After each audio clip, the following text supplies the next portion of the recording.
Hello, my name's Adrian Sia, and this is the video self reflection for the Creative Medium Project.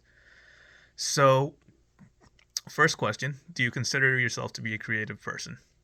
I would say I have mixed feelings about this question. I've never been one to go out of my way to create something original, like a painting or making music. It's something a lot of my friends actually enjoy doing, but it's never something that's given me a lot of gratification. I do tend to be someone who daydreams a lot throughout the day, and one of the most common conversations I always have with my friends is like making up what we're gonna do in like a hypothetical situation. Like, oh, what are you gonna do in like a zombie apocalypse or something like that? This is usually a conversation we always have. So, mixed feelings. I don't typically express myself outwardly creatively, but I like to think I have my own original thoughts. Next question. Why do you think that creativity is important in occupational therapy practice? So, this is something that I think is pretty quintessential to being a good OT. You're going to be meeting a lot of patients who have specialized needs. And when you're working with people, they're consistent and inconsistent. A lot of times your patients will either be like too fatigued to want to participate in an activity, or maybe they're just feeling down that day. And being creative is really important since adaptability is one of the main components of being a good therapist, and being able to think of things on the fly when something goes wrong in therapy is just something that's crucial to the profession.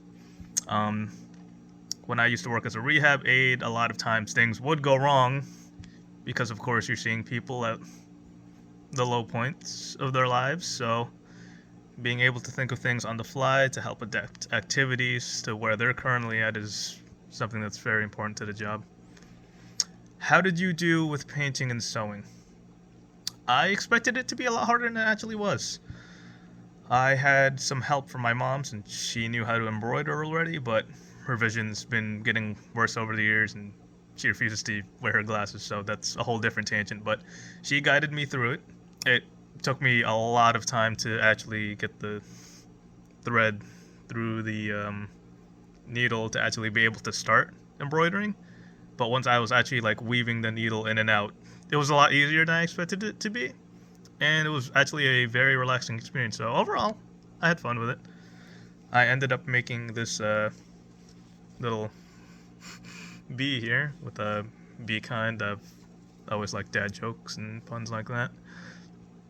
And next question: what type of basket did you make and why?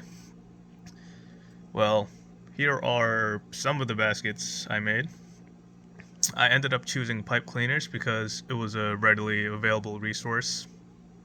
My baby cousin left a lot of pipe cleaners in the house, so it was something I had on hand. And pipe cleaners are also something I've seen in therapy being used a lot for crafts. When I was observing in pediatrics, the kids had a lot of fun making pipe cleaner animals, which wasn't anything as complex as making a basket, but most of the time they would just make worms. Um, I did a lot of research into it, and it seemed like a flexible activity. You can work on a lot of skills: praxis, finger isolation, bilateral hand movements. And since you're only using one material, it's pretty accessible for most people. Then, how was basket making? I will admit, I followed a tutorial that was only about 8 minutes, and I restarted just making the base of the basket like 4 times. It was a lot harder than I was expecting it to be, just because I don't have a lot of experience with crafts. But I kept practicing, and with repetition, I got a lot faster at making these baskets. So it was definitely something I underestimated at the beginning, but afterwards, I feel like I'm pretty proficient at making these. And then, what is something I learned from this assignment? Um, well, I had my expectations wrong initially.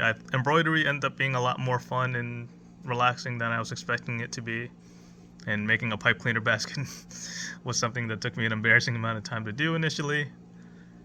Another thing that this activity made me appreciate a lot more is just how well OTs do task analysis.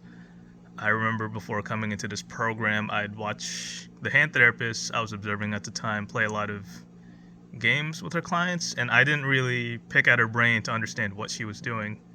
But after doing this assignment and being in this program for a while, like, it makes a lot more sense to me that there's a lot of underlying skills you could do with a lot of underlying skills you could work on with graphs in games like that. One of the most interesting ones that more interesting cases in therapy that I'd always work with was a patient with low vision. We would always play Connect 4 together, and we'd always have the pieces be very brightly colored. And I remember at the time wondering what we were working on, but I never really questioned it. And looking back now, we were working on things like lateral pinch, color discrimination, and overall just helping him be able to discriminate things to get around his house easier. So overall, I would say this assignment really made me appreciate more about how OTs do task analysis, and showed me just how much more I have to learn when it comes to this part of our job. And at the end of the day, it was pretty fun. So that's the self-reflection for me, and I hope you have a good day.